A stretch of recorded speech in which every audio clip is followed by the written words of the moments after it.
to Athletics LLC with Lamar, Lucious, Big League Chew, and my man Clyde. You're about to be schooled in all things track and field. This is experience. Yes, sir. We are talking past, present, future. Y'all listen up. Let's go.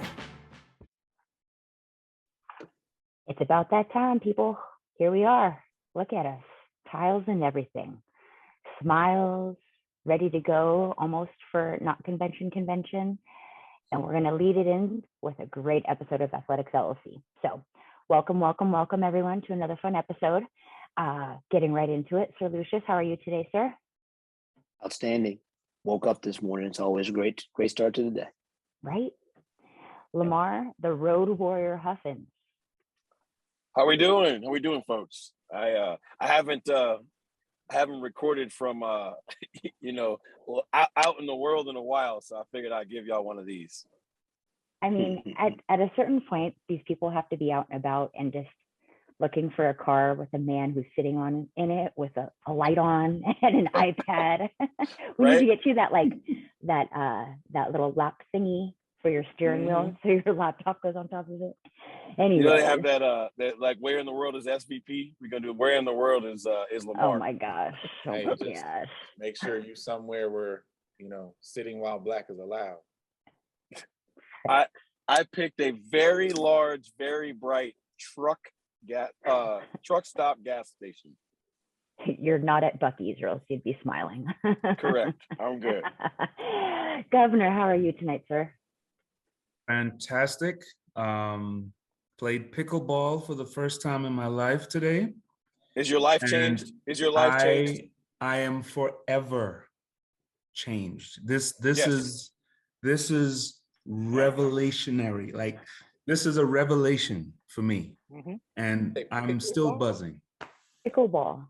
So it's like paddle tennis, like ping pong. It's a larger paddle, but you play it on a tennis court. It's a little bit modified. Yes. But so I don't want to call it a fad, but a lot of people of our age at this point are really into pickleball.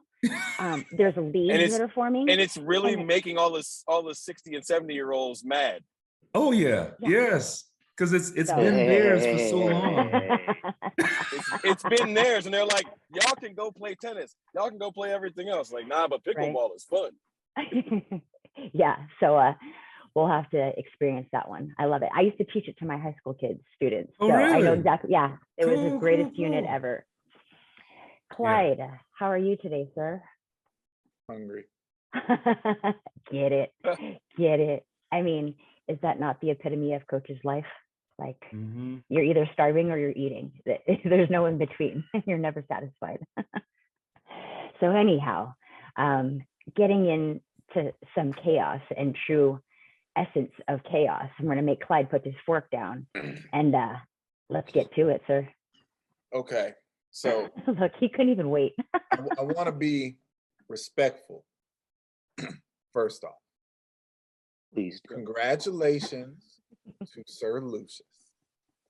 He was correct, and Cincinnati ended up in the playoffs.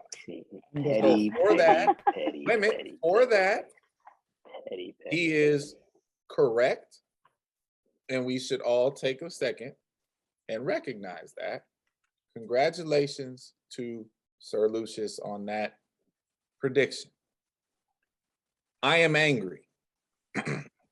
And I'm going to tell you why I'm angry. I'm angry because my colleagues here are people who I respectfully love to argue things with. And Lucious being correct by default is not nearly as fun as us getting robbed as we were from the true finding out who was right. The fact of the matter is Oklahoma State choking like dogs in the Big 12 championship. Didn't Sir Lucious call that as well? Unfortunately, yes, you did. Choking like dogs in that game prevented the table from being set to find out who would have been correct if Cincinnati was going to get robbed or not. So we were all rooting for Cincinnati. We all believed that Cincinnati deserves to be in. We all wanted to see them in. but I root for chaos. And there was nothing chaotic about the way the things shaped out last week. It was choking dogs. And I mean that in both ways, because the Georgia Bulldogs ain't exactly what they are advertised to be. Just like I told y'all, they wasn't. They played nobody. They've beaten nobody. And I will pause here and say, I understand that they're in, but on merit, they don't deserve to be. Take it away. I love it. Nice. Well, Okay. you know what? I'll jump. Well, go ahead. Are Yeah, you ready? you go Are you ahead. ready? No, you go ahead. I figured you would want me to segue between y'all please, two. please do. I will just say, I'm not mad, but I wanted Cincinnati in, but I did want to see Oklahoma State win to see what the committee did, because then we would actually, like, here's the thing. They didn't have anything that they had to defend. Like, look, anybody who thought that they were at any point in time going to make Alabama and Georgia 2 and 3 is high. Like, that was never going to happen, right? So other than that, they didn't really have no work to do.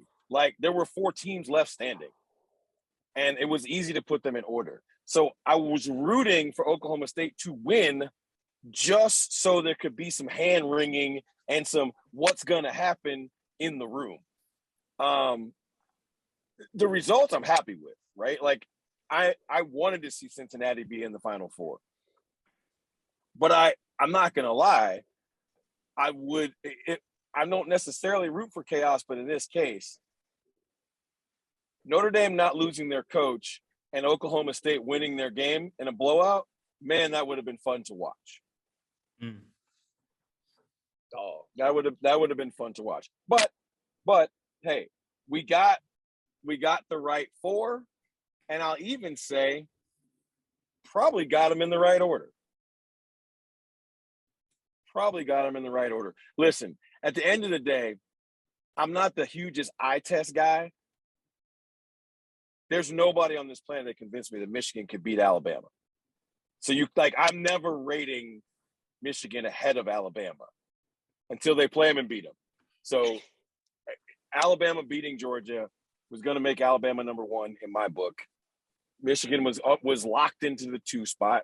They're never going to make Cincinnati the 3 hole. So it was done. Go ahead, Governor.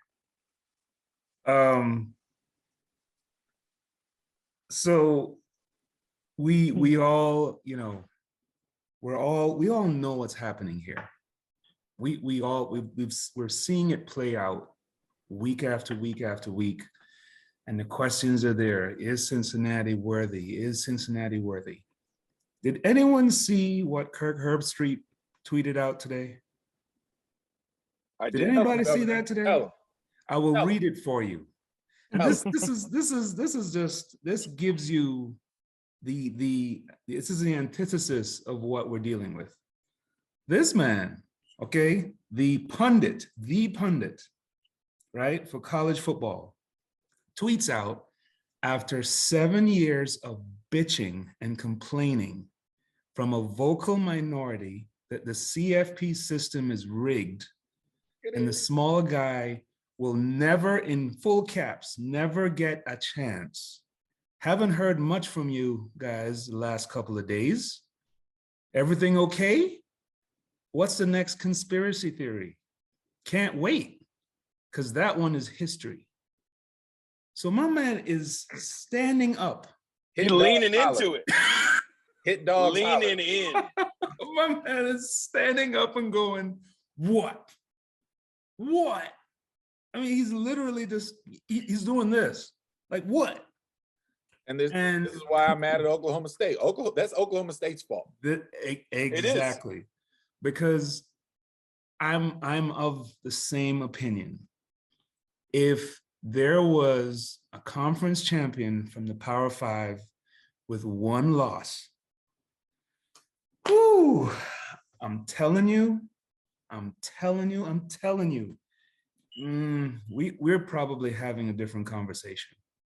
And it's just, I think so disappointed right now. This is just my opinion. So, And I'm, oh, and no, I'm and just you going, know, I'm I just going value off your of the opinions. You trends, know that. what people are saying, and people getting all in a huff now that this has come to fruition, right? But it is what it is. I think the top 4 teams are there. I think we are going to see what transpires. Here's what I will say. So literally, none of these teams have seen or have played Cincinnati, have they? Nope. Okay. And here's what I do know. You can only game plan for what you know. You can only game plan, you're watching game film, all that stuff, right? But it's a different ball game when you get on the field. I'm not saying there's going to be an upset, but I'm saying it's going to be I'm watching for a little bit of Boise State-ish stuff to There happen. better be. I'm just watching because why wouldn't Cincinnati pull out every single trick that they have in their arsenal? Why wouldn't they? You're playing Saban. Empty the toolbox. Statue of Liberty, end Fumble around, Ruski, fake all of it, that. fake the punt. I'm expecting the full arsenal, and I'm expecting an entertainment game for 1/2. That's my opinion. Well, that was all very interesting, guys. It really was. And I'm just gonna start at the top. Like, Alabama showed who they are. Like, clearly, they showed up and they were Alabama. They out-coached Georgia, they outplayed Georgia, they out everything Georgia. That's why. And I loved Saban's rat poison comments. Because they very, very smart men. Michigan, as much as it pains me to admit it, is a better team than I gave them credit for. Still don't think they're the best team in the country. And even if they were somehow the best team in the country, I would never say that again. So, but I will give credit where credit's due, but I still want to see what happens down in Miami in a couple of weeks because I'm not convinced. Mm-hmm. Georgia, despite what some might think, is a pretty good football team. They played very well all year long, and they got Saban. They got Saban. I mean, you're entitled to your opinion that you didn't play anybody, but they played people along the way that at the time were considered to be good teams and then fell apart. Okay, they did. They did. So no different than anybody else. But at the end of the day, if we're going to talk about schedules and all that stuff, none of the top 4 teams played a tough schedule according to the general consensus. But when you look at the things that matter, the people in the room and the things that they use, they think so. So we're going by the system. Cincinnati, congratulations, you're in the show now. Don't get curbs down. That's where I'm going with that one. But at the end of the day, see, I'm with Kirk Herbstreit. Okay, you got your little guy. Now shut your mouth. Okay, just shut your mouth. Because at the end of the day, see, I'm gonna go old school with this, and my guy from New York will understand this. If was a fifth, we'd all be lit, right? We'd all be lit. We can if this forever. At the end of the day, when you wake up tomorrow, Sir Lucious were right, and Cincinnati's in the play, and let's let it go. So we can if it to the cows come on, let it go. I want to jump from there. I want to jump from there, and I'll say this: kudos to Cincinnati, but the thing they did the best this year is timing, because 3 of the 4 years that Kellen Moore was the quarterback at Boise State, they would have beat the snot out of the Cincinnati team, but the teams around them were better. That's why Boise State never got above 6, right? And there was Sir Lucious isn't going to like to hear this, but I think at this point in time we all have to agree. Given what we now know, meaning that Oklahoma State lost, the Alabama-Georgia game didn't matter because if Bama loses, if Bama wins, if Bama loses, they did win. Yeah. I know. If Bama loses, then you just flip-flop Bama, Georgia, and Bama's in the 3-hole and Georgia's in the 1-hole. That's what would have happened. Wait, actually, hold on. That's a great. Wait, that's great. Thanks, Lamar. Appreciate it. But it's only because Oklahoma State lost. They were never going to put Notre Dame in because they didn't have their head coach. Yes, but wait a minute. That you bring up a critical point of conversation for Sir Lucious. Sir Lucious, would you agree with your comrade here that if Georgia wins the game, Alabama is 3? Nope. And he said that before. He did say that before, though. So what makes you think I was going to change today? Like, if I think look. If Georgia wins that game, who do you think is the other team? Okay, look. I have to go back and look at everything because I never got that far, right? But there's no way in my mind that they justify putting a 2-loss Alabama team above Cincinnati. That's my problem. See, here we go with the ifs again. No. I just said, like, look, I'm glad it turned out the way it turned out, and kudos to Cincinnati, right? Because timing is everything. At the end of the day, that's just what it is. Right. The other thing that I find just absolutely hilarious is what this really sets up for, right? If you're paying attention, the easy money is on the SEC redo for the national championship. Right? Because most people think that Georgia's going to beat Michigan. Yeah. Nobody thinks Cincinnati's going to beat Alabama. I'm not saying that's what's going to happen. I'm just telling you, if you look at Vegas, that's what they think. But I will tell you this. I think that too. But I'll tell you is that the new conspiracy now? This was set up so the SEC no, I don't two think teams in the final? No, but what I let me call my man Kirk so we can comment on that one next. So. What I do say is this, though. I really do wish that Georgia had won because I wanted to see Cincinnati play Georgia. I think they had a much better chance against Georgia than they do against Bama.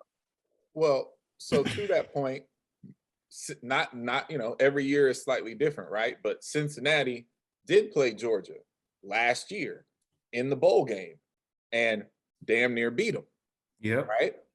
So I agree. I agree that would be a better matchup on paper. Look, I just wanted to see it because it's a rematch, right? Cincinnati playing Georgia this year would have been fun to watch. But I agree. I digress. Listen, Alabama. We got what we got, and it'll be fun. Alabama has the best coach, and they have the best quarterback. That typically is going to get you, anything you need in the game. And the best defense. I ain't gonna say all that. Alabama's defense isn't overly impressive to me at all. Okay, so look, Georgia's offense and defense were both top 3 in the country, right? Georgia's offense. I'm just telling you what. Look, all you can do is look at the numbers. That's all you can do. I understand what you're saying, but at the end of the day, that's what they were rated going into the game. And Alabama's defense made Georgia's offense look like Purdue's offense. Great. In college football where no one's competition is even, we're not all playing the same people. The rankings are the most ridiculous thing.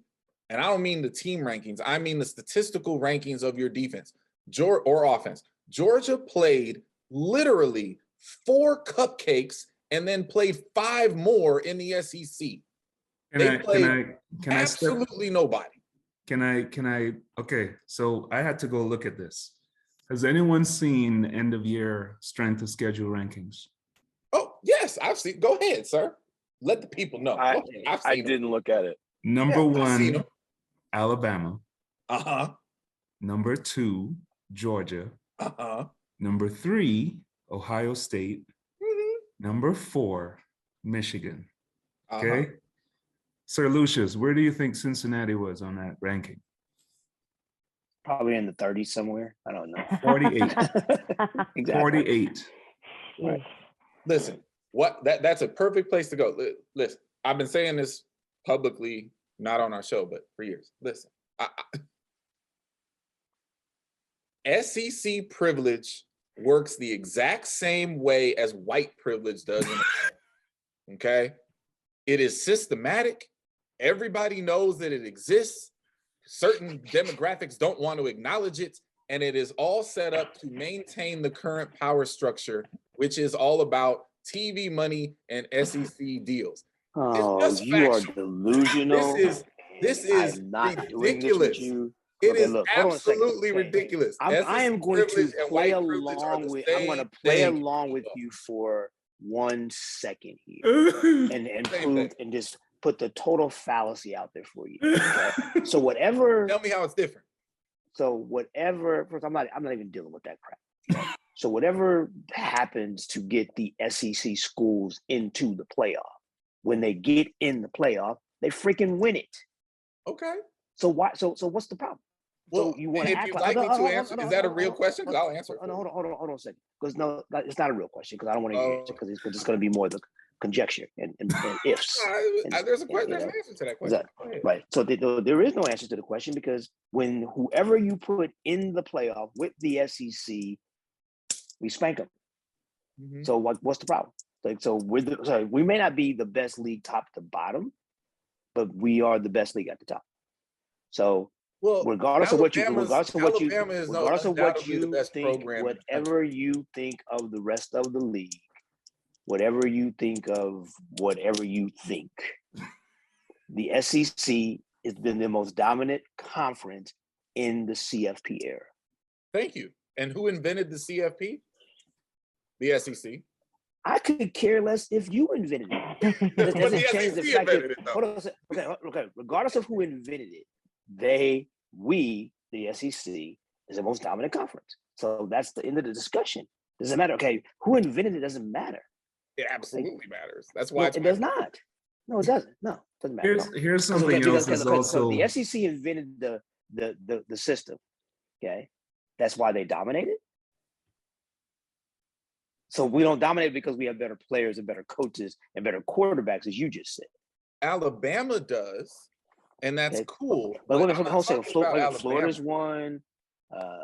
Sir, we don't have time. I mean, listen, if you want to dedicate, Georgia has won. Didn't Auburn win it once? If you would like to dedicate an entire show and let me walk you through how systematically it is planned out every year to boost the repertoire of the SEC to land them in. Like I said, see, you're doing what you do best, and I'm going to stop because you're not addressing what I'm saying. Okay, like I said, I'm going to play along with you. I'm going to play along with you that this man behind the curtain crap exists. Okay, so the man behind the curtain helps push who he wants into the playoff. He's not playing the game. That's right. And the SEC dominates most of the games. Great. Alabama dominates most of the games, and that's fine. But here's the thing: you have right now. Somehow, some way, the matchups that we are about to watch are the most favorable possible matchups for the SEC. So the man behind the curtain picked two other teams they knew could beat the SEC. No, not picked them, but placed them. There's a totally credible argument. There's a totally credible argument. If you look at resume, why is Michigan number 2 and not and Alabama number 1 based on resume? But just based on the fact that Alabama just curb stomped the number 1 team in the country, which is what you said about which was propped up. That's my point. No, they weren't propped up. That's okay. Look, I'm not doing this with you. Right. Okay, remember, everybody in America. Okay, 90% of America, 90% of America thought Georgia was the best team in the country. Okay, 90% of them. Okay? Myself included. 70% of America voted a certain way. Like America. Okay, they got nothing to do with it. I wanted to hear what the governor had to say, so please jump in there, sir. No, what I wanted to throw this at you. In terms of strength of schedule, there are only 2 conferences involved in the top 12 strength, like the top 12 in the country. That's right. The Big Ten and the SEC. Clemson starts at number 13. when you Right. start to Okay, include. and rightfully so, because the ACC is trash this year. Wait a minute. No. I mean- Wait a minute. Listen to what he said. Clemson starts at number 13. We're not talking about the ACC being good or bad. Why is Clemson 13? Because they played an SEC team at the beginning of the year. Absolutely. That's They it. played Georgia. Yeah. That's part of it. I don't. Okay. Then the rest of the schedule's trash. So it, All you know, right, Coach Chu, what else you got? let's I asked go for on. this 5 minutes ago because this dude do this all day. I could. And just for as we wrap this up, Cincinnati's in the playoff, and I'm good. Yes, they are. But wait, Yes, they are. I have to say one more No. thing because I gotta No. say one more thing. No. You'll like this. No. You'll appreciate it. No, please. Because all of our audience doesn't understand. Me and Chu, we're West Coast kids. Understand this, people. I'm an alumni of the SEC. I'm not hating on the SEC. I'm telling the truth about my conference. I'm a graduate of the You're SEC. giving your opinion, There it is. not the I truth. just don't want to hear A truth Jackson County is hates the backed SEC. up. No. A I'm truth is alumni. backed up by facts. Nothing I said was just- unfactual. Not conjecture. There's Nothing nothing I that said you have was you have no written or ocular proof of anything that you just said. Ocular proof. I love that. Go Berkeley. Go Berkeley. I love it. Hey, Rock Big Calvin, League, you what's start with next? these words. Yeah. Thank you, Governor. Thank you. All right. Well, this is one that I think has different perspectives, and I think that the tiles here are going to give some great ones. So, with all the 400-meter runners dropping down to the 100, will we find ourselves with a more too shallow of a pool of talent in that 400-meter grouping? Yeah, go ahead. Go, guy. Because I wanted to hear your answer because I figured it was going to be the better answer than mine. Young Clyde has had his hand raised. And I always like to recognize people that have their hand raised. Absolutely. Go ahead, sir. Chu, could you repeat the question again?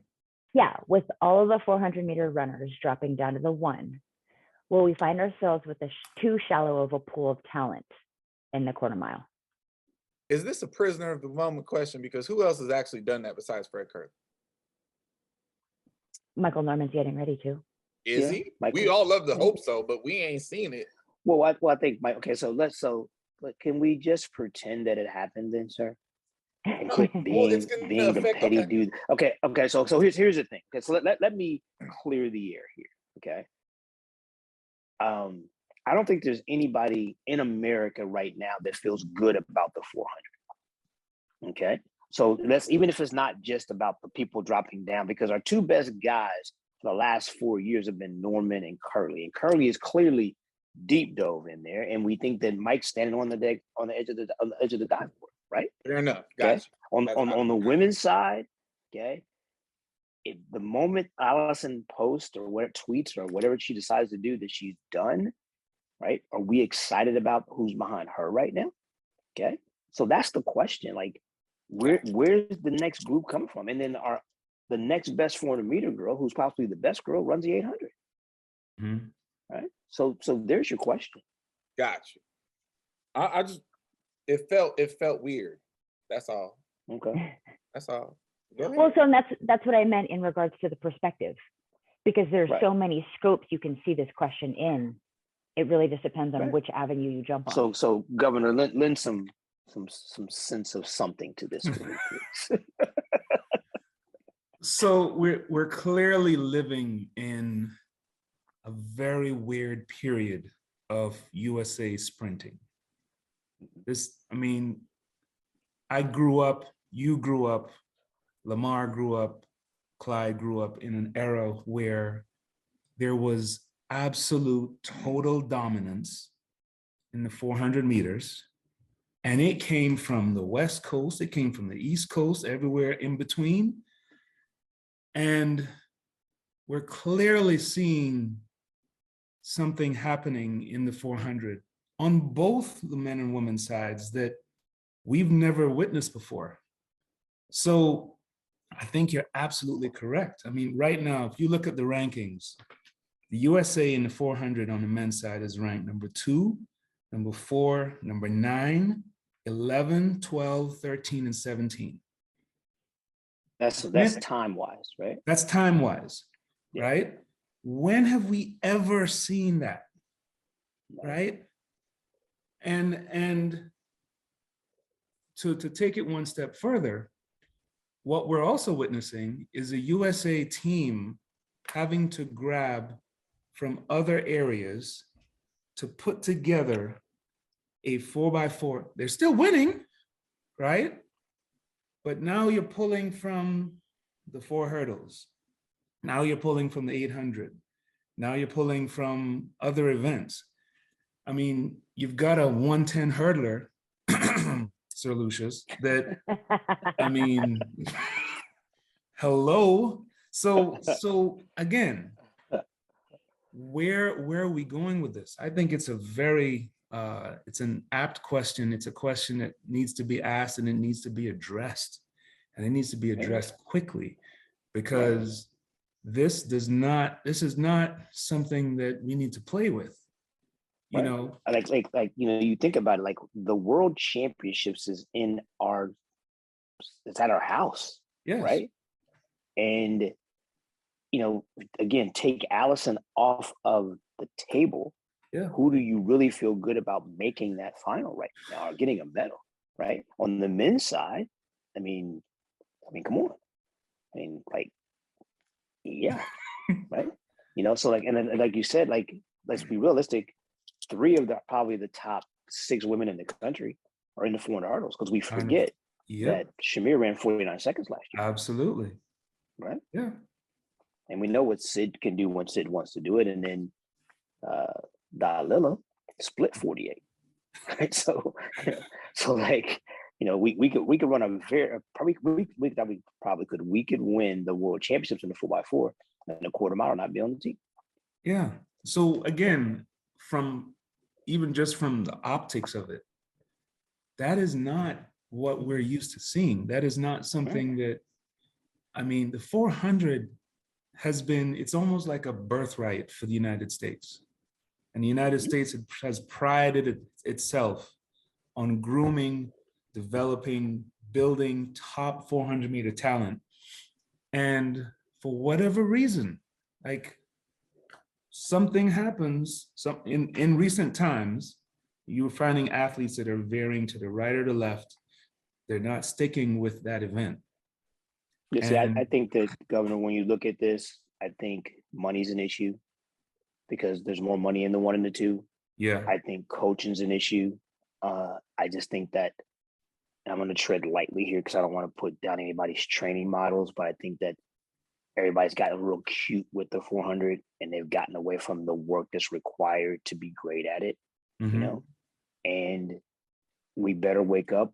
Somebody better pick up the phone and start calling the people that got it done at a high level. They're all still around. They're just, most of them are coaches anymore. And then the thing is too, as soon as a guy runs 2020, he's a 200 meter guy. No. Like, we got 6 guys in the USA to run 19.8. So no, he's not a 200 meter guy. So that's the problem, like, because I think they're chasing the money and the fame. Let's call it the fame and the fortune of the short sprints. They're not pushing them towards the 400 where they belong. Well, for me personally, go ahead. No, go ahead. I want to hear what you have to say. No, I'm saying, to add to that point, I've thoroughly enjoyed watching Cherry's Twitter on what a certain Mr. Smith has been doing with him and to him. And I mean, for all intents and purposes, I only see him getting better. I mean, this has been by far the most consistent that he's been in his entire career. But we're used to seeing, someone there and someone there and someone there. And we're used to seeing, 3, 4, 5 guys push each other, and that's a tough one. So what I think is funny, right? I think that the situations are very different from the women's side and the men's side. I think on the women's side, the best quarter milers are running the 400 hurdles. It just is what it is. But on the men's side, what I actually think the problem is the other way around. In 1988, we had 3 guys make the U.S. Olympic team that ran under 44 seconds, right? None of those guys had a shot to make the team in the 100. So I think the real issue is the 100-meter guys aren't running fast enough to keep the quarter-miler guys away from them. The quarter-miler guys know they're fast, but they're looking at the 100-meter guys other than Christian Coleman. It's like, I can beat that guy. Like, Yeah, that's just the God's honest to God truth to it. And you add to exactly what you said earlier is, if I can beat that guy and I know I'm gonna get paid more money as a 100-meter guy than a 400-meter guy, then why wouldn't I do it? And I hear what you're saying, but like, I'm not sure that they're saying like I can beat all those guys besides Coleman, because I think there's 6 guys, maybe 7, that have run sub 990. You know what? 2 of those are the quarter you and I both know guys running fast and whether you can beat them is 2 different things. I'm gonna tell you this right now. If Justin Gatlin was 4 years younger and Trayvon Bromell never gets hurt, none of those guys run the 100, because then you got 3 guys that run under 9.8 every year, and they run under 9.85 all the time. But you have that now, sir. Okay. No, you don't. Christian Wait. Coleman is the only guy that we know is going to step on the track, is going to run under 9.85 all the time. Okay. All right. You kind of twisted it at the end there, Lamar, because if you're trying to make the argument, the original argument was they're not running fast enough. Now, that is my argument. They are not intimidating enough to keep the quarter milers away from the 100. okay, well now, so you got cute again. Intimidating enough is a different thing than fast enough, because the beauty of our sport, time is time. And I'm pretty sure, pick the era you want, we have more people today running faster in the 100 today than we did at whatever era you want. 100%. Yes. No, for sure. For sure. Right. So it ain't about the fast. You're talking about intimidation. That speaks to who's who. We have a what, group of how we they have a perceive group of Fugazi time trialers. Listen, Asafa Powell was routinely the fastest guy in the world, but nobody racing him was concerned with beating him at a major championship. Am I wrong? Fugazi. Well, that's true, but that's what I'm saying. Absolutely. That's a different issue. Listen, I'm not going to Who diss are these Marvin people? Bracey, but listen, I'm not going to diss Marvin. I'm not going to diss Marvin Bracey, but I'm going to say this: him and Leroy Burrell have the same 100-meter PR. Does anybody think Marvin Bracey would beat Leroy Okay, Burrell? Marvin Bracey is not part of this conversation. He didn't make the fun. That's not. We're talking about guys that have run under 990, like that. He brought those people in. No, right? I'm talking about the guy. Okay, forget that guy. I'm talking about the guys that made the final. Okay, let's talk about. Okay, we'll talk about Coleman. Let's talk about Bromell. Let's talk about Baker. Let's talk about Lyles, who was having some issues last year, and the issues are gone. Lamar, listen, don't be nice to Lamar let's talk about Bednarik. Wait a minute, don't be nice to Lamar right now. Lamar just indicted every 100. Lamar just said every 100 meter. Wait a minute, Lamar just said every dude that runs the 100 in this country, short of the name Christian Coleman, the 400-meter runners look at y'all as y'all punks, and we can take you. That's what he said. What does it look like? But say It that. looks like, okay, That's what you said. okay, first of all, That's let's what be it looks realistic like in to the me. fact that, okay, hold on a second. We've only had 2 guys really jump down there, right? Only 2. 3. And the third guy, Bednarik. Bednarik was the boy ran 19.2, wind 8 or something crazy. He was always going to run 200. Okay, He there's ran nobody in there. 19.2 in 44 seconds in junior college, Okay, sir. okay, exactly. So 19 to 19, whatever is better. And nobody in their right mind thought that when we went to Dennis, he's going to run the quarter. Stop it. Okay, so wait. Nike's All sitting there running 100 or 200. Lucius is absolutely right. The man ran 9.8 in 1960 this year, and you're complaining? I'm not complaining. I'm just saying that's another quarter miler that looked at the 100 meters. Go ahead, like, Clyde, I can beat those dudes. Wait a minute, we got to bring this back around. Nah, hold on. Before we get to you, listen, I'm going to say this the only way I know how to say it. Before last year, Kenny Bednarik was a 2.4 guy. He didn't run the 100. So don't tell me I'm wrong. That dude and Fred Curley looked at the 100 like, I can beat those dudes, especially with Christian Coleman out of the pick. That's not okay. Kenny Bednarik got into the 100 because he's trained by a guy who's a 100, 200 meter specialist, right? Oh. So in his efforts to get ready for the 200, he said, oh, this dude can run the 100 as well. And I know that because Dennis said to me, when this dude figures out the first 30, they got a problem. And guess what? He figured this shit out. Excuse my language. Mike, I'm sorry. So Lucius is originally correct. The number one reason why we are seeing this departure is the word I will use from, domination of the 400 by American men or women, the number one issue is money. There's more money in the 100 than there is in the 400. It is what it is. Way more. Way more. It ain't even close. Hell, there's way more money in 100-meter potential. Damn the medals. There's just way more money in 100-meter potential. Okay. Hello, Sha'Carri. That's Steve. I want to point out that I didn't say that. He said that. So I said it. Road warrior, anyway, behave yourself, please. So anyway, I have something to add to that, Clyde. Go ahead. That's the number one issue. The second issue, in my opinion, which has largely gone unspoken until Lucious hinted at it just a second ago, is this. Because of the way our professional system currently works, and you have shoe company X, Y, and Z dictating where athletes are going, well, hell, which pro coaches are good, have a reputation for, have made their bones in developing 400-meter specialists? Last I checked, there's only one, and he got Michael Cherry. All the rest of the so-called pro coaches, the 400 meters ain't they bread and butter. So if you're taking these athletes and you're dumping them with coaches who are more inclined to train a person for the 60 or for the 100 versus the 400, and you add to that the culture shift where blue collar work doesn't really, no one likes to do that anymore. Half the coaches don't like to do it. The athletes damn sure aren't interested in it. You're going to have this perfect storm of ineptitude in the 400. I can't for the life of me understand, if I'm a pro athlete who runs the 400 meters, I don't understand why there is not a parade marching to California to train with John Smith. I don't understand it. Michael Cherry. So how do we explain Fred Curley? Fred Curley is with a guy that didn't coach the short sprints at all. Fred Curley's a psycho who bet on himself because there was more money. And plus, understand something. Understand this too. Fred spends a lot of time with one Mr. Joey Scott down absolutely in Miami. And Joey Scott is another one of those 100 or 200 guys. Yes. So let me throw something out to you. Let's do some history here. And Clyde very eloquently pointed out that the shine has come off of the 400.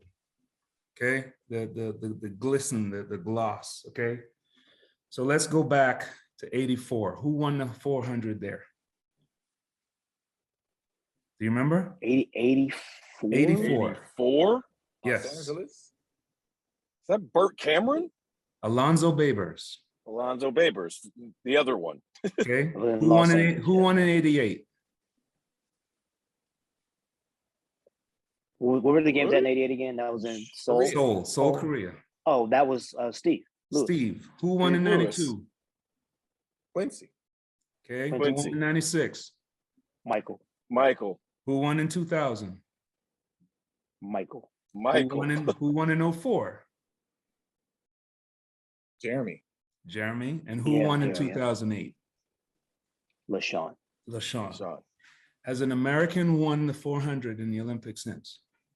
Nope. Since 08? No. So we're talking 3 Olympics now, where the United States has not won. So this is what the governor is trying to tell us. This is not a new problem. Yeah. It's not new. Wait a minute. This is not new. Governor, correct, and I might get this wrong, but correct me, please. That list you just ran through, yes, I believe I heard 2 coaches in there. Yeah. John Smith. You heard Clyde Hart. But the third, and plus we were Coach Alonzo Babers. I don't think it was Right. I don't know who coached him. Yeah, I wouldn't know who that was. But and then plus the fourth guy's the guy that coached LaShawn. Because who was coaching LaShawn when he won? Was it? I'm not sure who was with. Sean moved around a lot, so yeah. Yeah.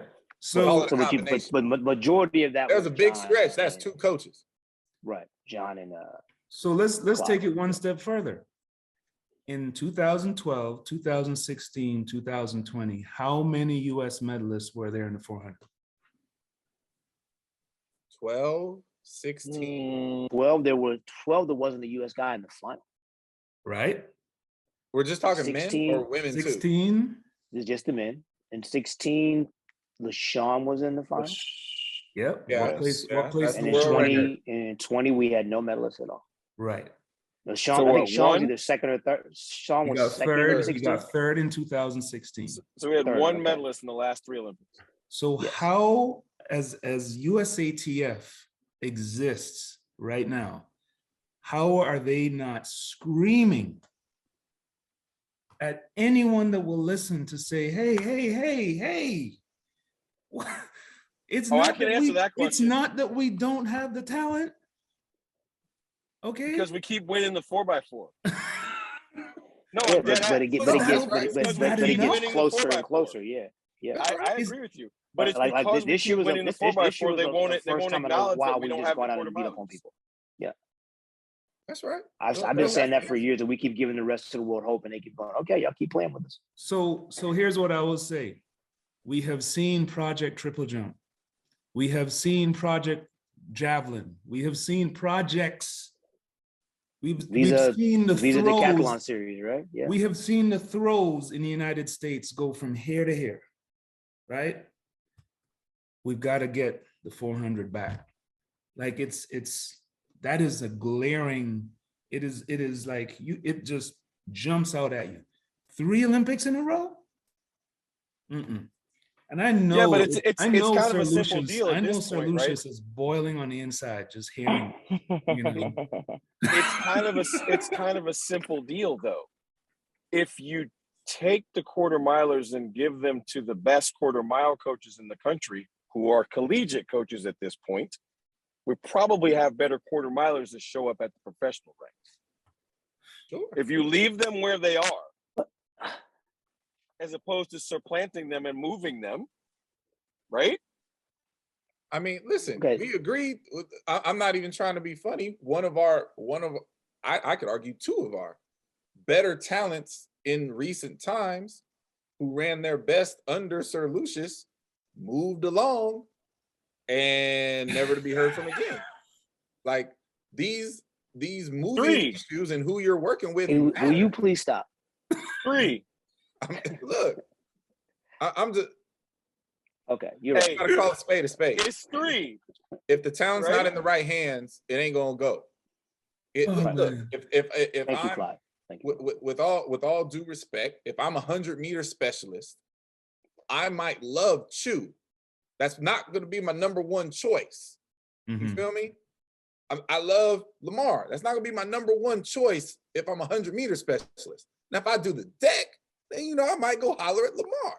Mhm. You can't put proper I talent agree. in lesser hands and think it's going to go the right way. And I don't understand why we do this.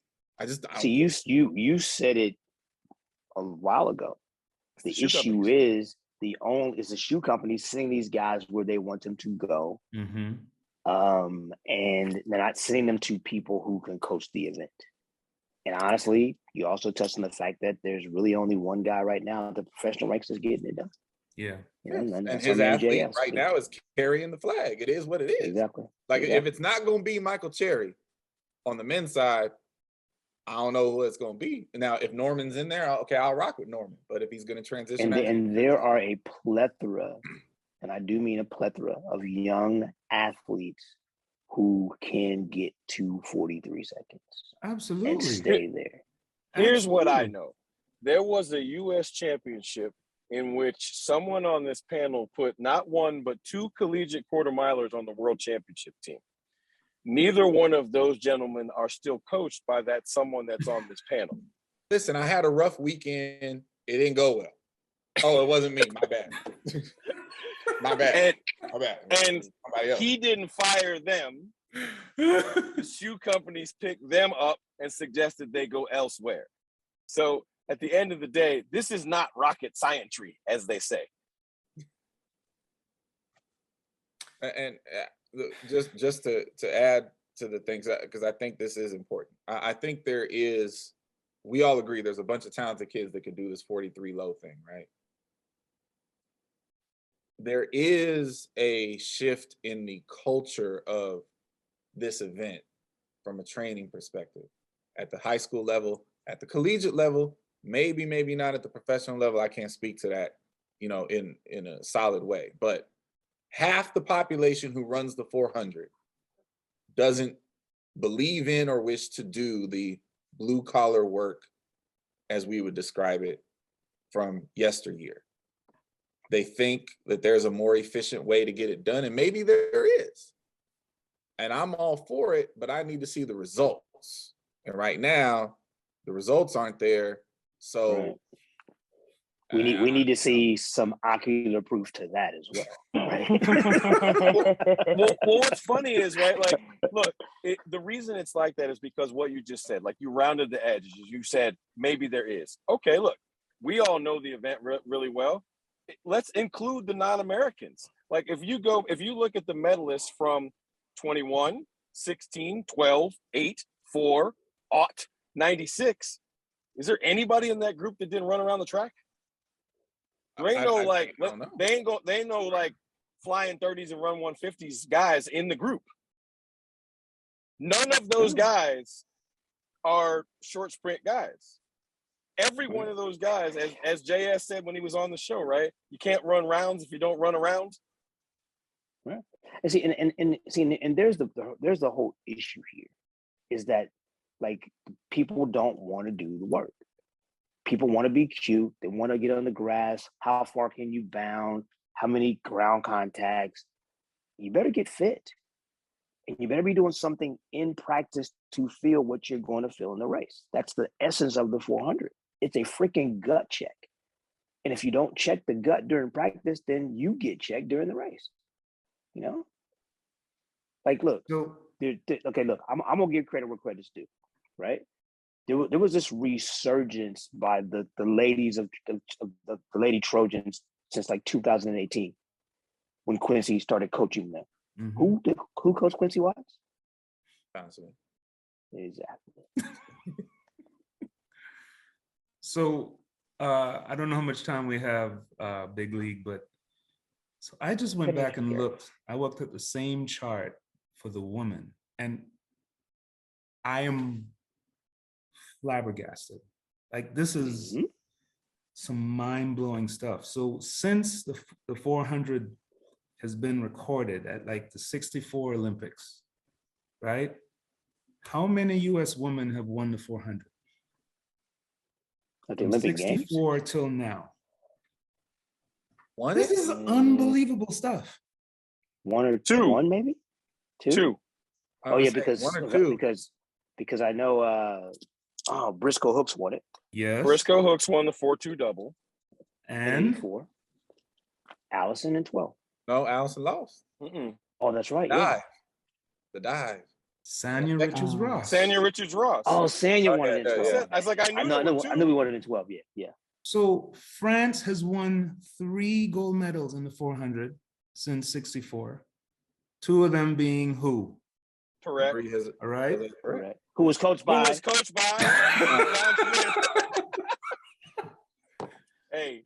Bahamas has won 3. Mm-hmm. Two by Shanae Miller-Weibo. This is some one by Tonique. Is that one by Tonique Williams? Yeah. So once again, is it because the U.S. has inferior talent in the 400? No. This is not the case. I'll give you inferior talent as it relates to Shanae, because Shanae is a monster. But other than Shanae, no. Yeah. Right. Okay, but here's the thing. Do we really believe that there's not a Shanae Miller-Weibo on this continent? Oh no, of course. There's one somewhere. Trust me. Right now, who are running the 100? Exactly. It shouldn't be. Mm-hmm. And either that or playing or dribbling a basketball. So that's a whole other issue. Yeah. That's very intriguing stuff. I mean, makes you think. Yep. Makes you think. So we have to take mindfulness to Twitter after this posts on Friday. Let's see how many times this gets spun off into something different. Because you literally just dropped some knowledge there that people are gonna try to dissect and twist into their own words. And another sidebar to what you talked about earlier, remember Sanya was coached by Clyde. So I mean, yep. Wow. So Clyde and JS, superheroes. Absolutely. All right. Well, yeah, because if you add BK to that list, that's the whole list. Because he coached Allison. I know she didn't win, but she got second, and he coached Valerie. So that's it. How crazy is that? Yeah. Well, Brooks said it one time in an executive meeting. He's like, y'all want to pay all these coaches. Ain't but 3 coaches winning all the medals. I mean, at this point, we now have the evidence. We have the ocular proof for that. Ocular proof. There you go. Proof. You like that, don't you? You like that, don't you, Big League? I think that's the name of this episode. I literally just made that mental note in my head. All right. Well, we don't have ocular proof of this, but dang, wish we did. Is what would there? Okay.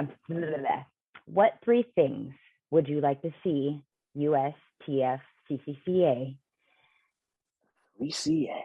I know, right? That's the second time I said it, and I've had to slow down each time. Would you like them to see addressed at the convention?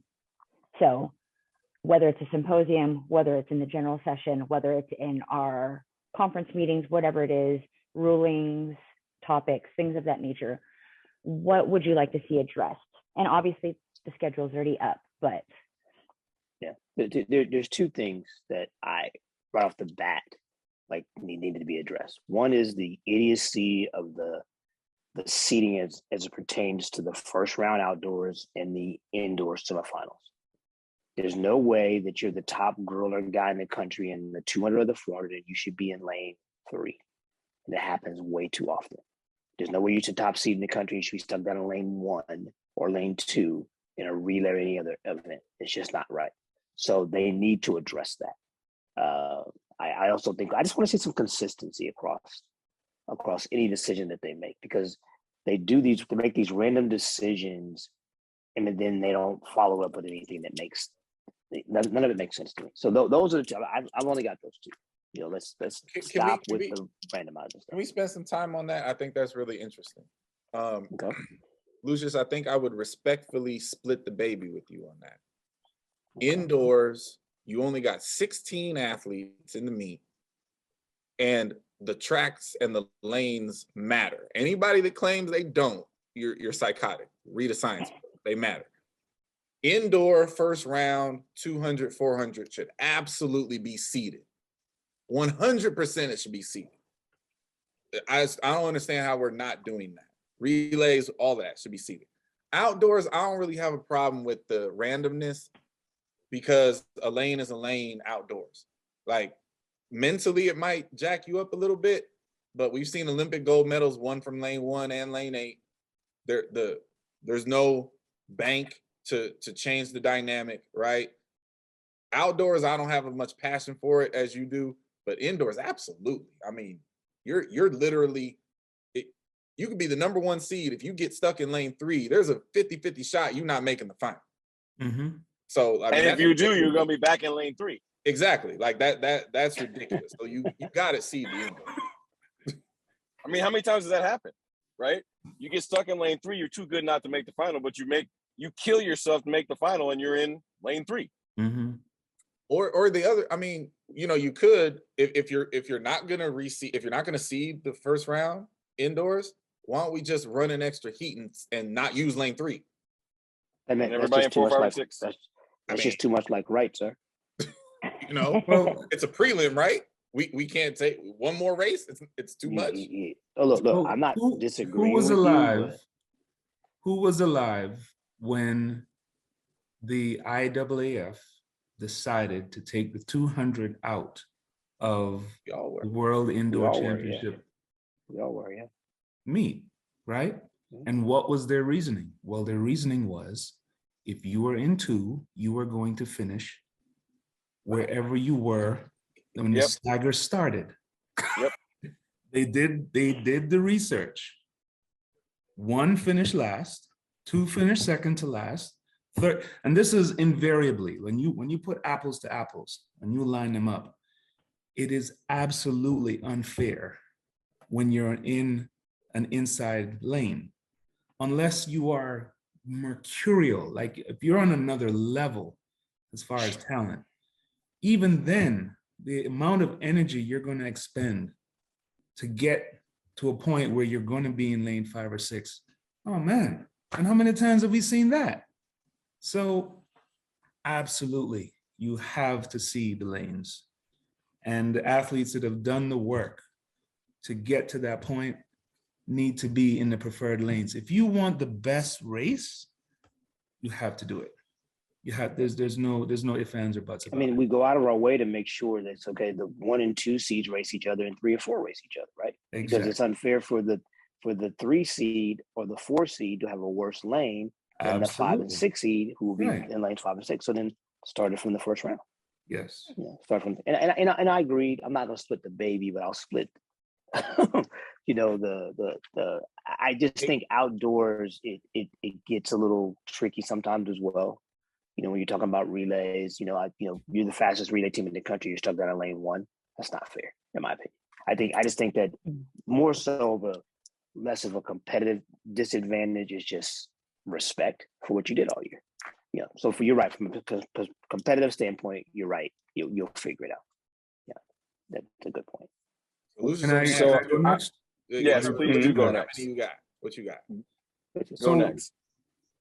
The question that stands out, and it's like this sore thumb that we have in our sport, is the qualification criteria the differential between indoor and outdoor.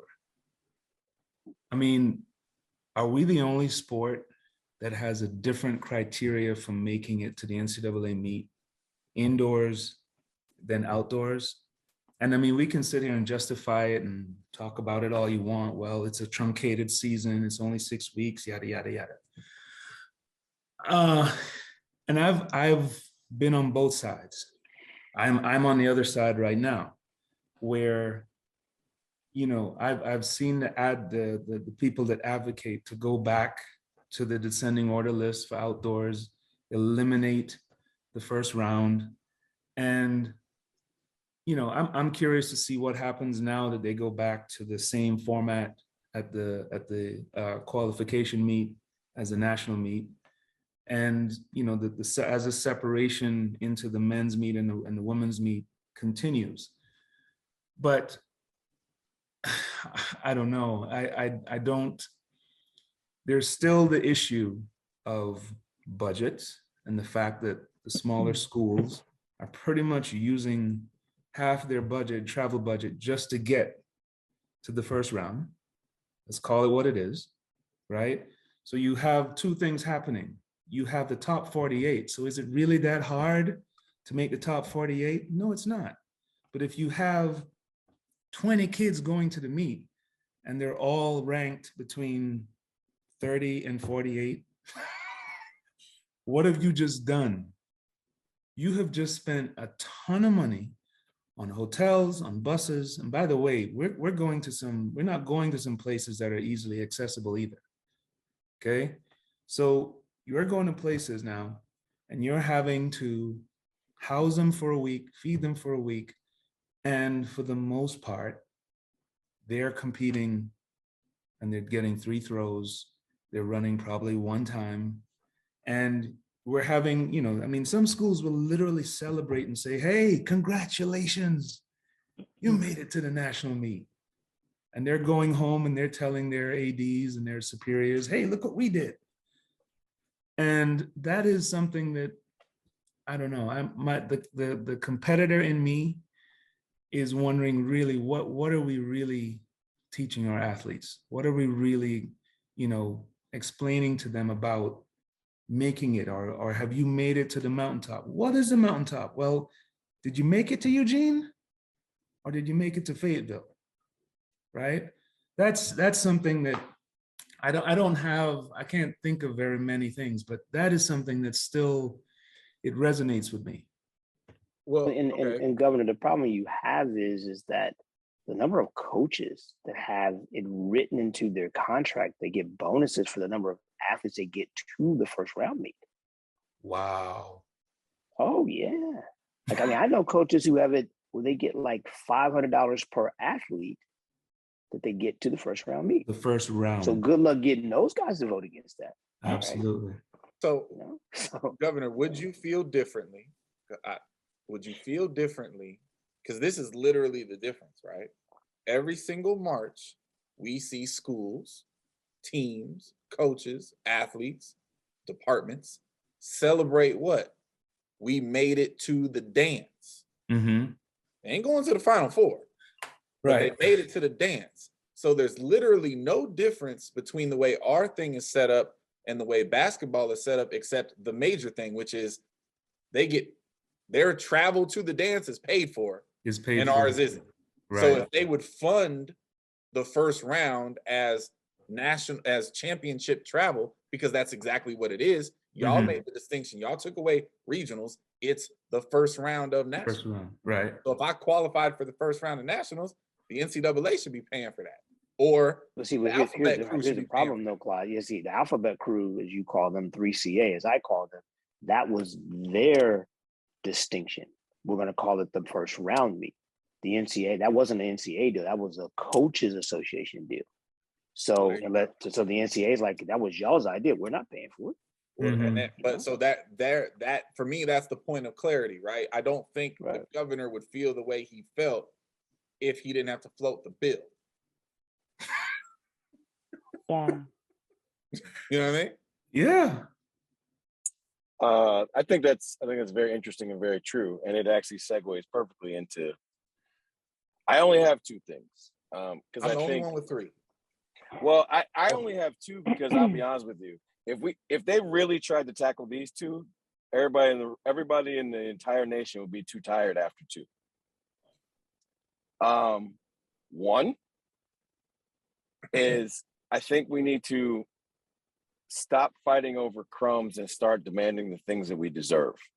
We have the average track and field program numbers are in or around 50 per gender. Let's call it 45 and say we got a squad of 90 and we have 6 coaches. The only squad that's that large is football and they have 18. Fix that. The season, the playing season, and the number of coaches are so far, and the number of coaches per athlete, or number of athletes per kid, are so far out of whack in track and field, it's not discussable. But then I would get to number 2, and for me, I don't think they should discuss anything else. And I actually said this to Sir Lucious earlier today. Baseball has these numbers: roster cap of 35, salary. Salary scholarship limit of 11.7. That is similar in math to 50 or 45 and 12.6. Here's the issue. Every sport, including baseball, has enough scholarships to cover their starters. You can only put 9 people on a baseball field at any one time. Right. You got 11.7 scholarships. You only put 5 people on a basketball floor at one time. You got 12 on the men's side, 16 on the women's side. There are 21 events in track and field. If you take the relays out, there's 19. We got 12.6 scholarships and 18 scholarships to cover 19 starting positions. That's insanity. Yeah. And if I wanted the alphabets to get unified and fight about something, get unified and demand that the NCAA do some math and put some real scholarships into the sport of track and field. Because 18 seems like a lot because of 12.6. But the truth of the matter is 18 ain't enough. We make do with 18 because we're track people. There should be 21 scholarships of both genders in track and field at a minimum. Well, I love it. I'll just add a little caveat. Isn't there a faction in our sport that is pushing for the NCAA meet to be a team competition? Yes. Oh, Sure. did you And just for say years. So Don't get Clyde going if that tonight, is the please case, don't get Clyde going tonight. if that is the case, then why wouldn't there be a push to have a player in every single event that we're going to put on the track. I mean, See, so It's- let me do this so Clyde doesn't have to. It's the haves that are trying to keep the have-nots down. It's the people that are upset that a team from a smaller school, from a smaller conference can show up at the national meet with 2 or 3 athletes and be top 10 in the country. Right. That's what that's about. Okay. That's what that's about. I won't go into that tonight. No need. I appreciate that, Clyde. Thank you very much. So my 3, and it is 3, a little abstract. Lamar took one of them, which was, so okay, here's my issue.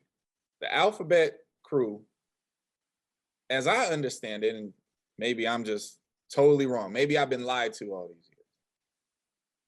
This isn't it's a coaches association, right? Like the whole point of this thing is like, you know, advocacy for us and the improvement of our thing, right? It's not a union per se, but they're supposed to be like doing the political work of a union, right? They're supposed to be pushing our agendas, right? Okay, well, so the scholarship thing is important and that absolutely should be addressed. So we've covered that. I agree. My number 1 though is, look, I was just watching TV and I saw, to Lamar's point, you know, a team that manages about 90 people at a time, they're giving out $110 million contracts to coaches. And, you know, none of us are making $1 million. I'm not saying that we're ever going to see 110 million, but damn, can we lift the floor? Can we get a floor? Like the idea that our industry, the idea that there are people in our industry, there are coaches in our industry making north of $500,000 a year, and there are also coaches making $5,000 a year. That is insane. Can we get a floor? Can we treat our profession with some regard of professionalism? And since there's no mechanism that we can get this done as individuals or as program XYZ, I would imagine if it's the alphabet crew's job to like figure out a path to that. So I would love to see that be a point of contention at any convention in the near future. Getting a floor, a reasonable floor for our industry standard. That would be awesome. The scholarship thing is important to me and to everybody. There's a bunch of different creative ways to work on that. But the other really big one for me, and this will kind of lean into what the governor was talking about and what Lucious very promptly cut down. There's a very real thing that's going on in January after our convention. And I'm going to probably say it wrong, but the NCAA itself is having a convention, a constitution, if you will. And I believe it is the alphabet crew's job to prepare its body for the possible repercussions of the things that are in motion and are set to come. I think if they are not out there addressing these things and being real with the coaches that are in their association, I think it's ultimately, you know, kind of doing a little bit of a disservice. Now, let me be clear. We all complain a lot. I think the association by and large is great. I think the convention is a great event. I think that there's a lot of issues, you know, over the time that could be paid more attention to, you know, but yeah, I just think overall as a sport, we have to start treating this in a more professional manner so we can all be, you know, paid better as professionals. I think that's the primary function that should be. And if you want me to throw an extra one in there, we're all going to the convention, are we? Governor, are you going? That wasn't clear. Say that again? We will all be there? Governor, are you going to the convention? I will know tomorrow. Okay, Got so it. Governor assumed to be there. Yes. I feel like Live LLC from the convention should find a way to happen. Ooh. You beat I'm me to just the saying. punch. You beat me to the Ooh. I'm punch. just saying it should happen. Damn it. Okay. Wasted right. Oh, can supply. I stick one more? I did think of one more. I think there should be minimal parameters for what constitutes the funding of a track and field program. There shouldn't be men's track and field programs that have 3 scholarships and then you run out and you get credit for having the men's team. Yeah. Right? Like if the limits are so small as they are, listen, at the end of the day, if your school can't afford 12.6, don't have men's track. Well, I think with that, in that same breath, there's got to be a standard of operation in regards to what is minimum, right? A facility, the ability to have athletic trainers for them, whatever it is. Well, but now you get into the space where the powers that be, the haves, if you will, that's why they want to break off. That's an excuse of why they would want, or why they would claim to break off. Because again, D1 ain't D1 ain't D1. We're not all playing the same game. Mm-hmm. But if we have a minimum standard of operation, so the minimum is a minimum. Might be able to, right? Yeah. Well, see, here's the biggest issue with track and field.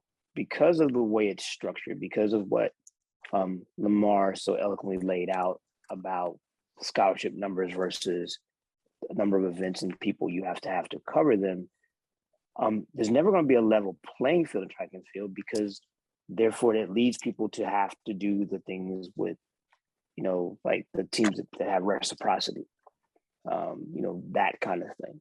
The people have to go find creative ways to help fund their athletes so they can have a team. Mm-hmm. And so if team X has more, there are other schools out there that may have the same amount of scholarships that I do, but they may have other means of getting athletes, cheaper education than I do. So that gives that unlevels the playing field. Obviously, I'm not whining about anything. I'm just making an example. That was a poor example, probably, but you get my point. I'm not Everyone right now is like throwing something don't at you. We're gonna let him. Exactly We're gonna let him live with the first world problem. And that's why I said I just feel like a minimum standard is what's missing, right? Yeah. Like a men's track like team I said, should be consistency is the 12.6 word. scholarships. Yeah, Yeah, consistency. for Like, sure. everybody should have to play by the same rules, and everybody's not. Like in football, everybody plays by the same rules because you get full scholarship, you go about your business. Exactly. So because of the way we have to do business to be successful, everybody has a different set of rules. Yeah. Wow. Well, the cat's out of the bag. There are details to be ironed out, mainly in my head. But if anything, we'll zoom the governor in. But we will do a live LLC next week. So got to figure out a few key things, very key things. But we are going to make that happen. Now, so, is this going to be a Alphabet Crew exclusive episode? Like if you ain't there, you don't get to see it? So I don't want to do that because we like to promote inclusivity. But what I was going to do, and I'll spill the beans. It's okay. This is in my head. I actually haven't discussed it with any of you.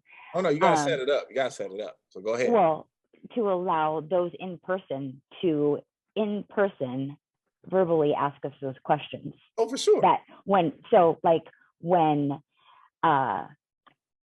And I don't know your real names, I apologize. When Sir How types in a response, or when EcoJock responds to something that we say mid-episode, because you can tell these people are talking to us in our comments. So instead of having to wait, they can raise a hand, step up to the mic, whatever you want to call it, and make that a thing. I think we are going to be the real life Jerry Springer. You might want to make a live chat for the questions and not a live mic.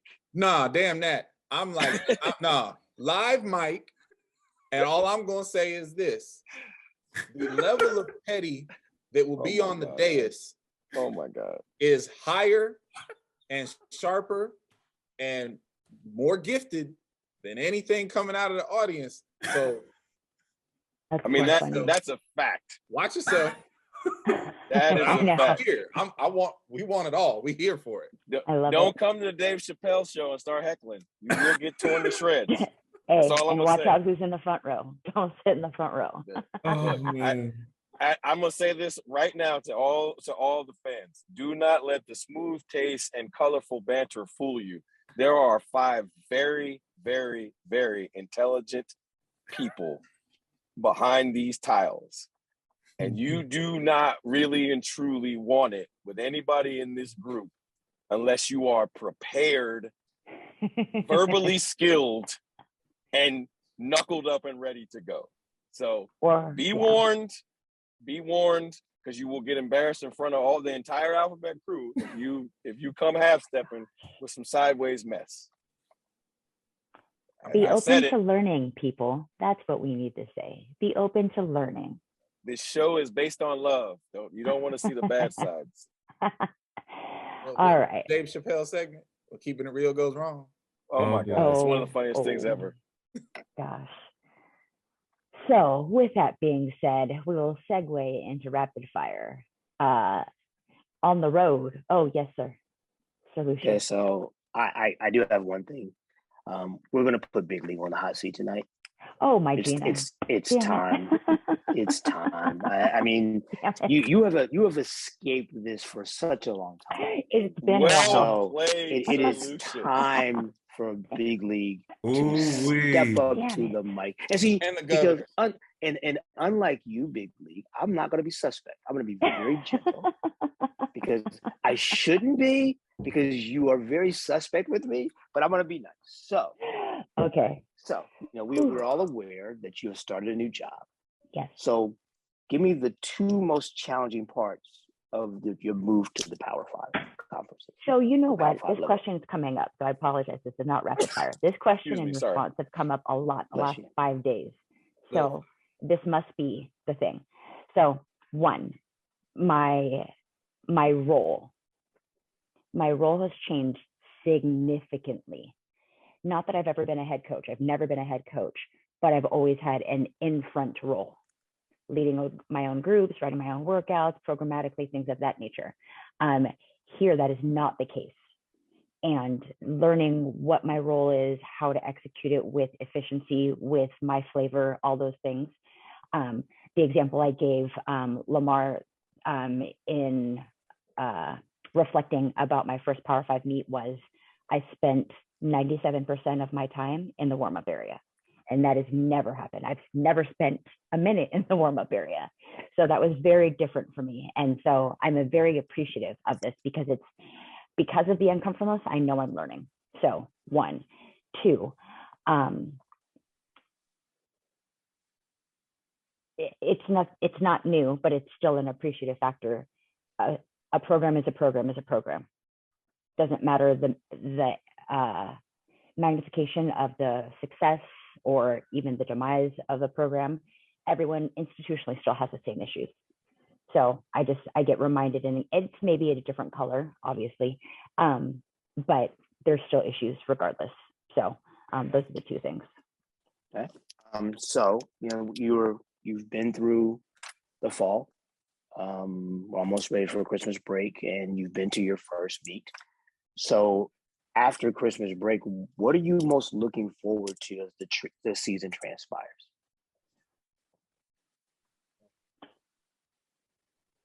Consistent feedback, immediate feedback. So our training cycles get, the micros get shorter in theory because we're traveling so much, right? So we work them into the plan a little bit. You're strategic, you're surgical with that. But your expensive practice is immediate feedback as to what needs to happen and what is not happening. So I'm really excited for that, especially since I'm responsible for 2 hurdlers, and their results are going to be my life. Okay. All right. So what is your absolute favorite girl thing to do with Riley? My favorite, go to Marshall's or TJ Maxx. Wow. Okay. All right. So now, been a long week. You just come home. You want to totally relax. What are you doing? that doesn't happen. But okay, I'm being serious. it's going to happen. So what would you do if it could happen? That's how far-fetched it is. I don't know. I guess Okay. sit on the couch. Okay. I don't So know. I'm Glass going to be of wine, Netflix. What are we doing? Exactly. Yeah. Nothing. Yeah. Literally nothing. Okay. All right. And that's the answer. Nothing. I'd probably fall asleep, honestly, There because you I'm go. sitting still. Okay. All right. The governor, you have a question for Big Lee? Yes, I do. And I feel like you guys it's- scripted this. No, not at all. this is coming from the place where we're completely doing this. Mhm. Okay. So I was at Florida State, Missouri, Texas, and now here. Mhm. Okay. How have you transitioned from doing all of this, and you can't see my arms, Yeah. okay, to doing this? So And it you depends on- haven't, and you've had that first experience with your two yeah. athletes, and your, this is your objective, these two Yeah. kids, right? But you're coming from a place where you did this. Yeah. And that's where I am right now. And that is where Clyde is right now, as far as, his coaching profession and what he's doing right now. So how are you transitioning? Because it's different. It's very different. So at first I had to put blinders on because you just collect all these thoughts just because you have the squirrel eye and you're like, oh, what's going on at pole vault? Oh, what's going on at sand pit? What's going on over there? Putting blinders on and knowing what my objective, remembering what my objective is. And then, as the time has passed 3 months later, now the scope is shrunk. Like my eyes sit at the same place almost all the time.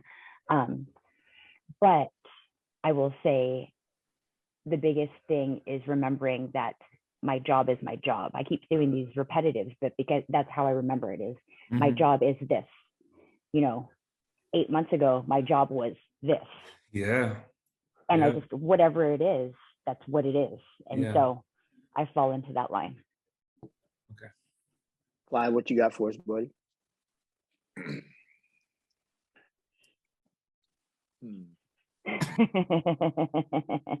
No, I'm gonna go softball with you. I'm gonna give her an opportunity to state her case now, since we're all gonna be in Orlando. Chew, who are you going to choose? Oh God. To take this year's L with in spades? Oh goodness. Who's your partner to take this L? So that's so hard because one, I've never been at the table, right? I'm always on the outskirt watching and talking mess to people. TJ is not going to be there, or else I would default to him. No. I know, but TJ's taking enough L's. But at least would be funny. That's just entertainment at that. So I have no clue. I honestly don't know. And I don't know who's going to be there, honestly. All right. I feel like DeAndre Woods right now is saying that he would be my partner. He's probably yelling at the screen, but I don't even know if he plays spades. Not well enough, so it doesn't really matter. I know, but hey, Chew. my computer, Chew. I know they're undefeated. They're beatable. They're beatable. Oh, so no, here's my theory, right? Are they though? So this is what happened. They are. They're definitely. So is Alabama football. Yeah, just ask Texas A&M.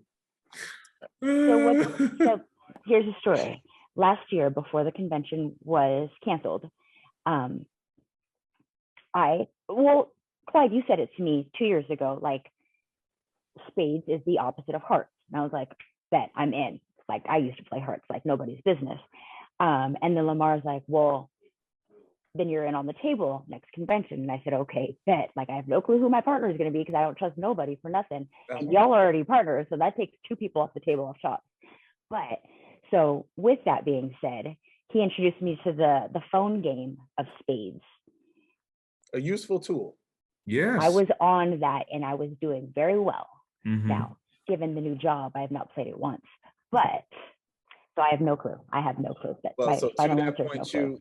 you and I, we can recruit some genuine card players. We can do a hearts thing too. Yes. But you know, I'll shoot the moon all day. I can play hearts. bang, there you go. There you go. So And we don't there's a need hearts- partners. and There you right, go. no partner. There's a hearts opportunity for y'all to take these L's in too. Like, so do you guys know, I actually went and bought a deck of cards. This was like 2.5 years ago. I was like, they're not going to let me sit out anymore. I bought cards. So See, Lamar, you what's gotta your put question yourself for a Big place. League tonight, sir?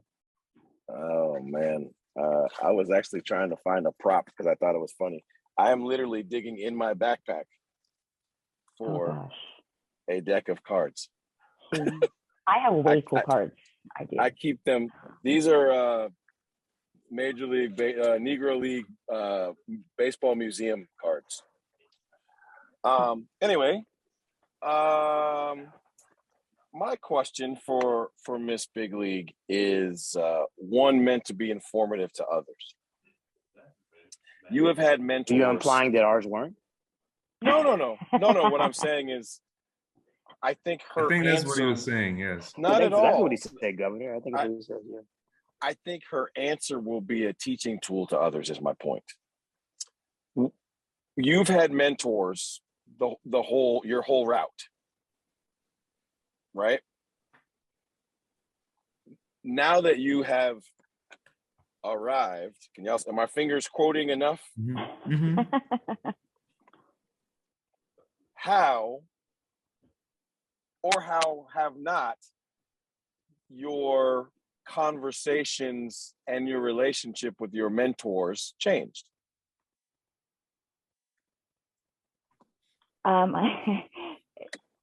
Truth be told, I'm less of a chicken poop when I talk to them.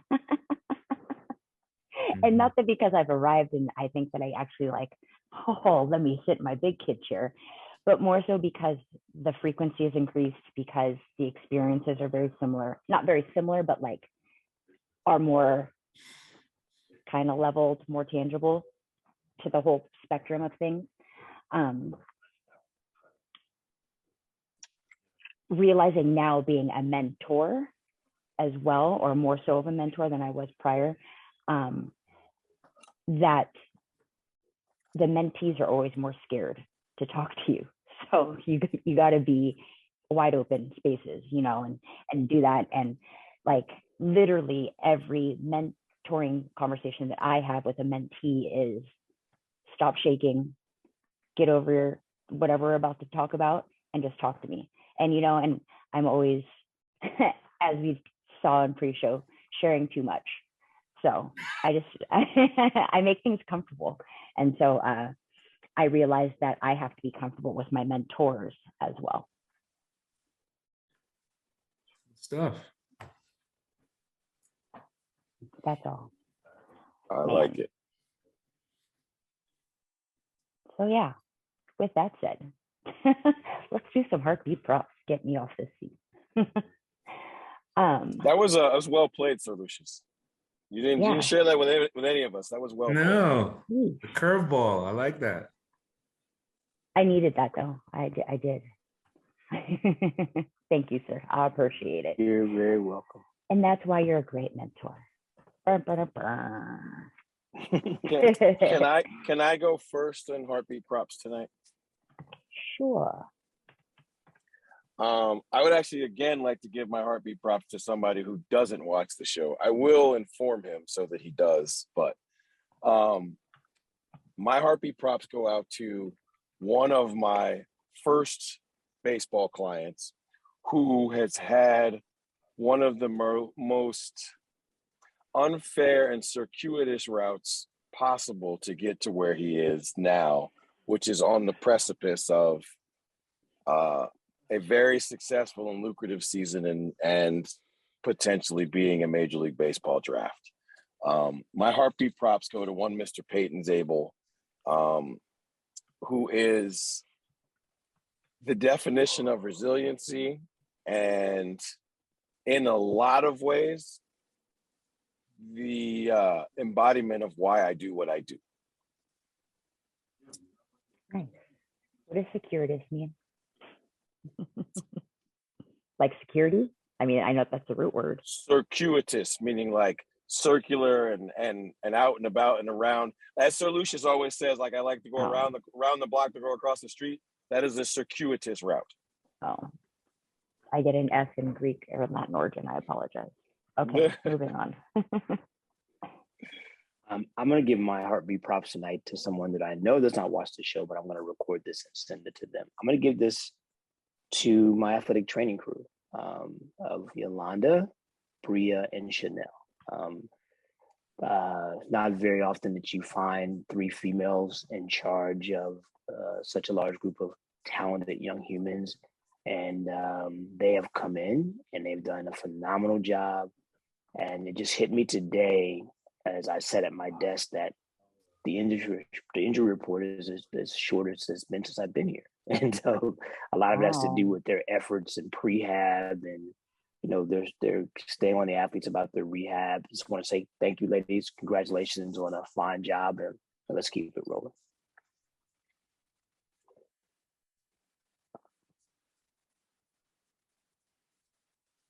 I'll jump in real quick.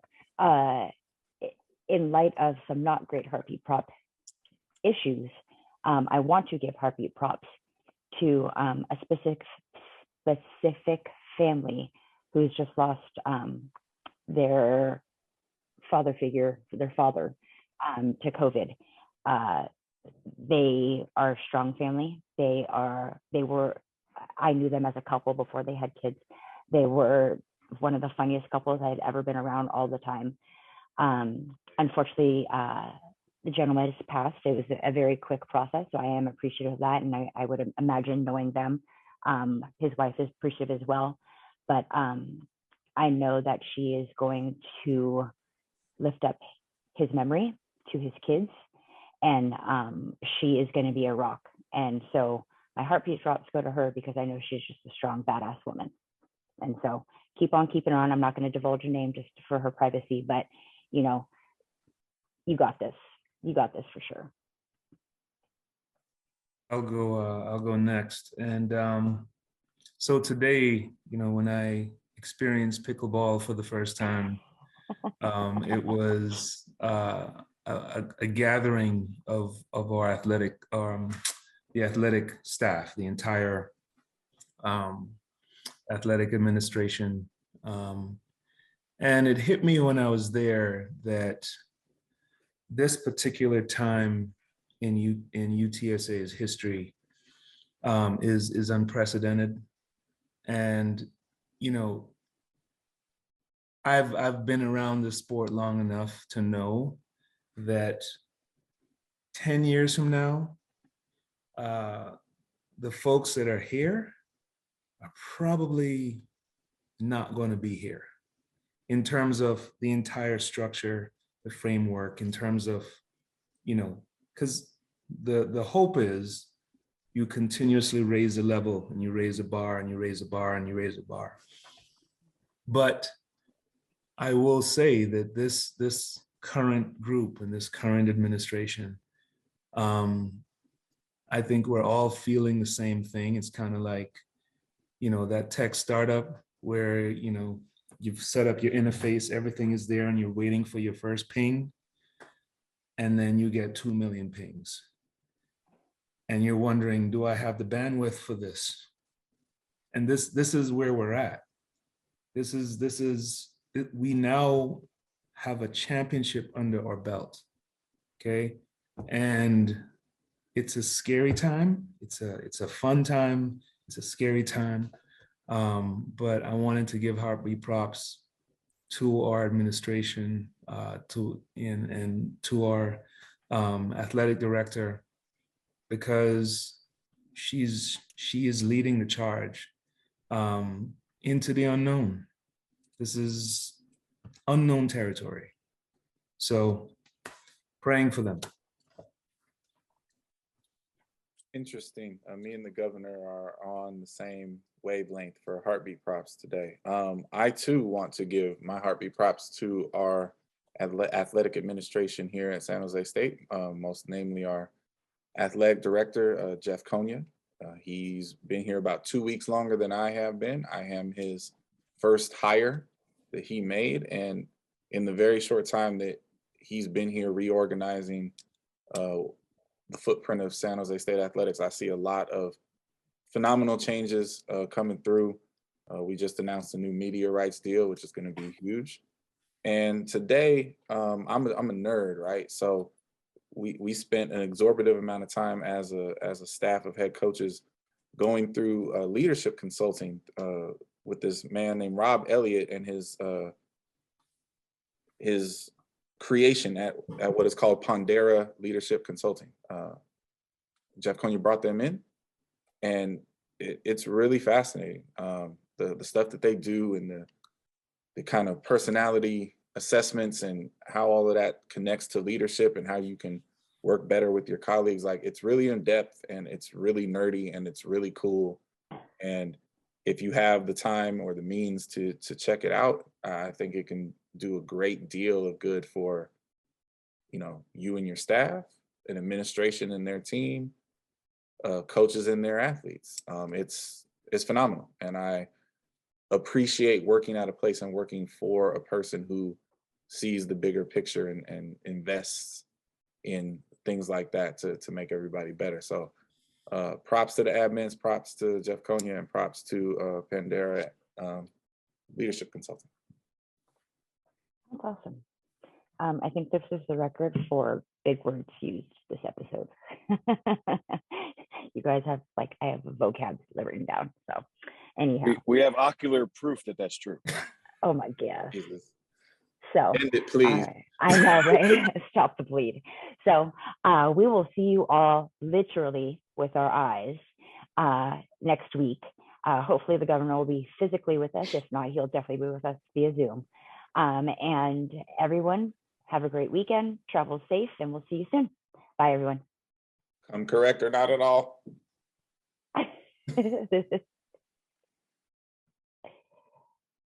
When the lights come on, the road just get to running. When the lights come on, opponents mess the plumbing. Heard you like it warm, hot, knife the butter. Truth pin them hard, knock them off that rebuttal. Tsunami, tidal wave to your puddle. Tough love, punch you in the arms, little brothers. Athletics, LLC, there's no others. Track and field's place and repeal to go further. Hey, Wile E. Coyote, it's road runners. Feels like you know us, you've been with us the whole summer. If not for this quarantine, these four corners wouldn't be here, but we're here, so start learning. You gotta earn your stripes, gotta get your scars. Show you how to fight, but show us who you are. You lack experience, but still you wanna talk. And who is actually talking to? Your circle's kinda small. Heads prevail when the backbone's strong. Gotta keep it coming, no, it won't last long. Pass and fail, then sell the sad song. And if you don't check yourself, then that's wrong. Just trying to give you the real that you asked for. So why you keep cutting us off to ask more? We put it in slow-mo, but you fast forward. Athletics, LLC, the task force.